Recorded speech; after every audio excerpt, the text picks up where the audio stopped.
Monsieur le Premier ministre, Messieurs, Dames les élus, Monsieur Mohamed Baron, président de la Commission des communautés culturelles, mes très chers amis, merci à tous d'être présents pour notre grand rassemblement pour la diversité.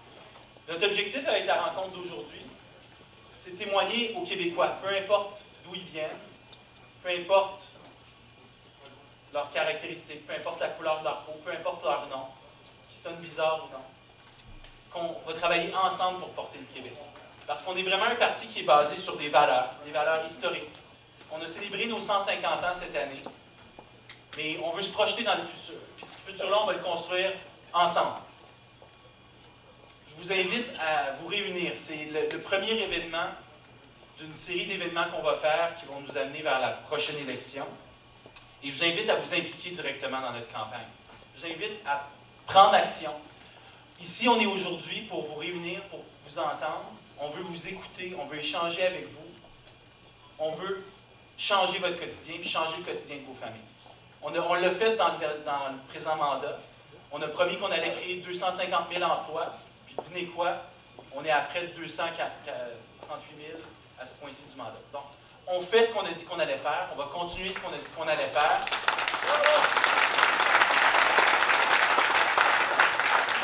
Puis ça touche tous les Québécois. Peu importe leur origine. C'est vrai pour ceux qui sont nés ici. C'est vrai pour ceux qui, comme moi, ont des parents qui viennent d'ailleurs, etc. Mais ça, c'est des choses qui touchent tout le monde, indépendamment de leurs origines. Là-dessus, je vous invite à accueillir nos invités. Un ami à moi, un ancien président du parti, mon ami Saoul Polo, qui est aussi député de Laval-des-Rapides et adjoint parlementaire du ministre des Finances.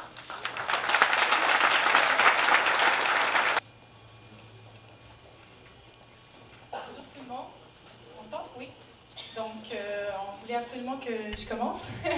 Donc, bonjour tout le monde. Merci d'être parmi nous, Monsieur le Premier ministre, Mesdames, Messieurs les ministres, tout le monde, bonjour. Moi, c'est Shahad Salman, donc avocate de formation. J'ai le rôle un peu de m'introduire, mais aussi de vous faire part un peu de ma perspective en lien avec le grand sujet de la diversité, l'inclusion, le vivre ensemble. En gros, moi, je suis née pas loin d'ici, donc à l'hôpital Sainte-Marie, donc de parents irakiens. Donc moi, je me considère de souche, en fait. Je suis née à Montréal et j'ai grandi dans différents quartiers et je suis allée à l'école musulmane au primaire, l'école catholique juste pour filles au secondaire, à Brébeuf. Par la suite, pour mon cégep, par la suite à l'Université de Montréal, j'ai rentré le marché de l'emploi en faisant mon barreau du Québec, donc environ il y a 8 ans de cela. J'ai par la suite œuvré dans différents domaines et actuellement, je suis en entreprise, donc je fais de la propriété intellectuelle, droit commercial, donc je commercialise l'innovation venant de nos universités, chez Aligo Innovation. Donc vous me dites probablement qu'est-ce que je fais ici? Mais en fait, c'est que l'engagement citoyen et social a toujours un peu fait partie de mon parcours. J'ai envie d'un peu faire un peu un historique, c'est-à-dire, mettons qu'on remonte à 2001. En 2001, moi j'étais, on a eu les fameux malheureux attentats à New York. Donc moi j'étais en 3e secondaire à l'école Villa Maria, juste pour filles. Et on avait un peu un curriculum assez très orienté vers le leadership, l'inclusion. Il n'y avait pas vraiment un enjeu que je voyais dans mon quotidien. Donc 2001 a été un peu comme un va-vite dans mon parcours, un peu paisible, contrairement à ce que d'autres nouveaux arrivants dans les années, au début des années 2000 auraient vécu. Donc j'étais un peu dans ce monde bien heureux, paisible. Je ne croyais pas qu'il y avait vraiment ces embûches vraiment à l'acceptation, à l'inclusion dans le milieu de travail. Donc, je saute un peu les années, évidemment, parce que vous savez, l'histoire, elle peut être tellement détaillée. Donc, en 2008, moi, je suis à l'Université de Montréal, à la faculté de droit. Et il y a le fameux débat d'accommodement raisonnable. Malheureusement, malheureusement ou heureusement, on ne le sait plus. Honnêtement, moi, je ne le sais plus. Mais ce que j'ai pu témoigner, c'est en réalité qu'on débattait publiquement de choses que plein de monde ne savait pas, les accommodements raisonnables. Dans le temps, je venais d'apprendre c'est quoi la charte, nos chartes de droits et libertés. On écoutait le débat, on essayait d'y participer. Un peu, c'est là où est-ce que ça a été un peu le choc de voir qu'en réalité, il y avait des gens qui pouvaient mal penser de moi parce que j'étais qui j'étais d'apparence. Donc, malheureusement, on est un peu, 10 ans plus tard, bon, il y a eu l'épisode de la Charte des valeurs, mais bon, ça, elle est tellement malheureuse que parfois, tu as l'impression que c'est mieux de ne pas en parler, mais c'est un point historique important qui a fait en sorte que nous sommes, 10 ans plus tard, toujours un peu ancrés dans dans ce débat, non-débat, on ne sait pas comment l'exprimer. Donc, dans tout ce parcours, moi personnellement, j'ai voulu m'impliquer dans des organismes liés aux droits de la personne, donc au Barreau du Québec, au Comité de droits de la personne, et je préside actuellement le Comité de diversité du Barreau de Montréal. Donc, je veux vraiment amener les gens à plus se parler parce que j'ai l'impression que les 10 dernières années, en fait, on continue de parler sur les mêmes sujets. Malheureusement, on a l'impression que le débat, en fait, continue un peu sans fondement, sans sens, sans direction. J'ai le goût qu'on puisse se parler davantage plutôt que de débattre, parce que c'est bien beau débattre sur la place publique. Par contre, j'ai l'impression qu'on a oublié une chose qui est de se parler, en fait. Donc, après tout ce parcours, mes implications, bon, en fait, qui continue à la table de la diversité annoncée par la mairie de Montréal il y a 2 semaines de cela. Donc, mon implication continue, mais j'ai le goût de un peu vous dire cela par rapport à ce vivre ensemble, l'inclusion. J'ai le goût un peu que le Québec soit davantage compréhensible de l'un et de l'autre. Donc, davantage se parler, comprendre le vécu de l'autre. Je l'ai vu dans des débats polémiques. J'ai oublié de mentionner évidemment la feu ou la non-existence de la commission de racisme systémique. Est-ce que c'était pertinent? Est-ce que c'était pas pertinent? Le débat est en soi. Mais bref, c'est tous des points historiques qui ont fait en sorte qu'on continue à ne pas se parler. En fait, ne pas comprendre que lorsqu'une personne noire se fait interpeller par la police sans fondement, ben, en fait, elle a un vécu à raconter. Même chose du côté d'une personne issue de la majorité en région qui dit « Moi, je n'ai aucun problème avec une personne noire avec qui je parle. » Donc, j'ai l'impression que tu vois les deux côtés, mais en fin de compte, c'est que les vécus ne se parlent pas. Et aussi, j'ai le goût aussi de voir un peu le Québécois moyen qui se croit en fait qui se croit exclu de par la présence des gens différents, un peu de prendre, d'accepter son rôle comme étant la culture majoritaire, mais aussi sans exclure l'autre. Donc, ça serait un peu mon deuxième souhait, c'est-à-dire de reconnaître que oui, nous sommes différents, mais que aussi on se rapproche sur plusieurs aspects, incluant la question de la langue et l'importance qu'on accorde à la langue française. Donc, un peu ces deux souhaits pour éventuellement qu'on puisse s'en sortir un peu de ces débats qui nous mènent nulle part. Et enfin, peut-être en terminant, puis ça je l'ai dit à plusieurs plateformes, je crois qu'il est temps qu'on sache de quoi on parle quand on parle de diversité. Donc, la diversité, c'est pas minorité visible, immigration, réfugiés, c'est pas dans tout le même temps. Il y a des problématiques qui sont différentes, des problématiques qui doivent être vraiment discutées différemment. Et ultimement, c'est aussi surtout de reconnaître l'apport de chacun, peu importe d'où il vient et de quoi il a de l'air. Donc, je vous laisse un peu sur ces notes-là. Je sais qu'il y aura une partie d'échange. Donc, merci encore et merci surtout à... Je cherche Mohamed. Voilà, excuse-moi, pour l'invitation.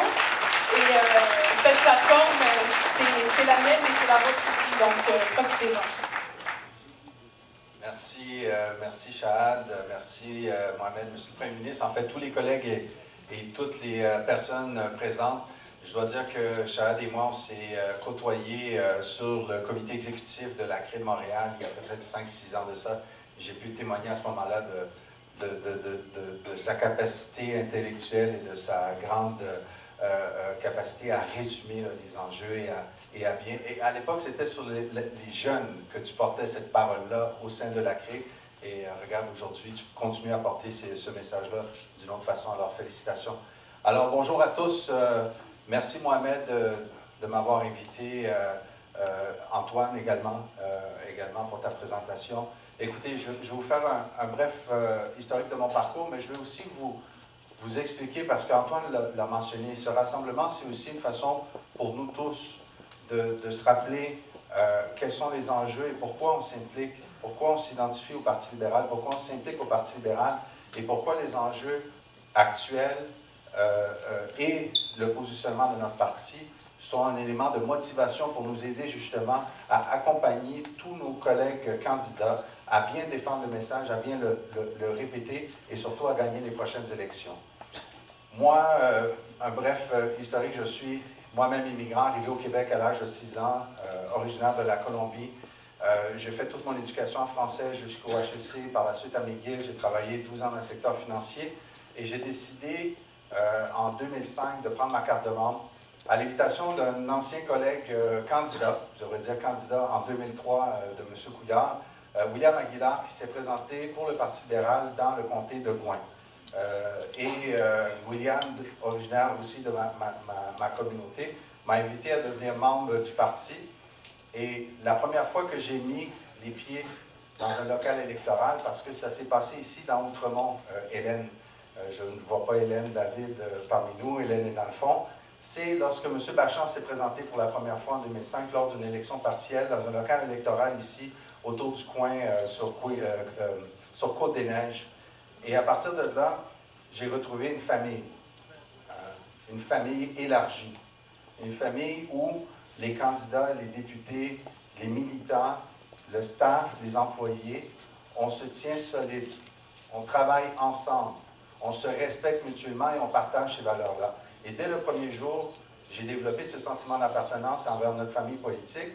Et ce qui m'a aidé encore plus, c'est de voir qu'à chaque jour de mon militantisme pour cette campagne-là, M. Bachand, son épouse, venait saluer individuellement chaque personne qui venait faire des appels, chaque personne qui faisait du porte-à-porte. Et ça, pour moi, pour un fils d'immigrant, être arrivé au Québec ou au Canada, de voir quelqu'un comme M. Bachand et son parcours professionnel, de prendre le temps d'accorder de l'attention à des bénévoles, à des militants issus de la diversité, qui viennent donner de leur temps, qui croient dans son message et dans le message du parti, pour moi, ça a été la première chose qui m'a marqué. Par la suite, quand j'ai participé à la première activité politique, le rassemblement, c'était un conseil général à Trois-Rivières. Et j'y suis allé à l'époque sous la famille de Westmount-Saint-Louis, l'Association libérale de Westmount-Saint-Louis. Et la première fois que j'ai pris le micro pour poser une question, c'est M. Couillard qui était sur scène. À l'époque, il était ministre de la Santé. Et je lui ai posé la question, la première question que j'ai posée, ça a été pour savoir son avis sur la question des médecins formés à l'étranger qui avaient un défi de s'intégrer. Et je vous dis, c'est quelque chose qui me touche personnellement. Mon oncle est médecin. Il a passé 10 ans au Québec à vouloir intégrer le collège des médecins. Malheureusement, il est retourné en Colombie. Et j'ai posé cette question-là à M. Couillard. Et M. Couillard m'a répondu directement. Il n'a pas évadé la question comme il le fait à l'habitude. Et il a dit, on a un travail à faire. On met des mesures en place pour accompagner ces gens-là. Des mesures qui datent depuis maintenant 12-13 ans et qui se sont accentuées à travers les années. Et juste cet échange-là est venu encore plus consolider mon sentiment d'appartenance envers ma famille politique. Cette famille, à travers les 12-13 dernières années, on a vécu, comme Shahad l'a mentionné, différentes étapes, que ce soit le débat sur les accommodements raisonnables en 2007. J'ai fait une lecture en 2007. À l'époque, il faut comprendre, moi, je viens d'un passé académique et professionnel qui est le monde de la finance et de l'économie, pas le monde de la philosophie ou le monde de la sociologie, entre autres. Mais j'ai fait la lecture du livre de Amin Maalouf, qui m'a réconcilié sur mon identité québécoise, mon identité colombienne, mon identité montréalaise, parce qu'on transporte tous de multiples identités. Et ce livre-là, pour moi, est venu encore plus renforcer ce sentiment d'appartenance envers ma famille politique, où, à l'âge de 28-29 ans, j'ai compris que je n'avais pas à faire un choix pour me sentir québécois. Je n'avais pas à faire un choix d'être colombien ou d'être plus colombien ou plus québécois ou plus canadien ou plus lavallois ou montréalais, que je pouvais porter toutes ces identités chez moi et qu'elles étaient respectées et valorisées. Et encore plus dans une famille politique comme notre parti politique. Tous ces événements-là, des fois des événements qu'on souhaite qu'on puisse passer à d'autres débats, comme Shahad l'a mentionné, sont venus renforcer ce sentiment d'appartenance chez nous.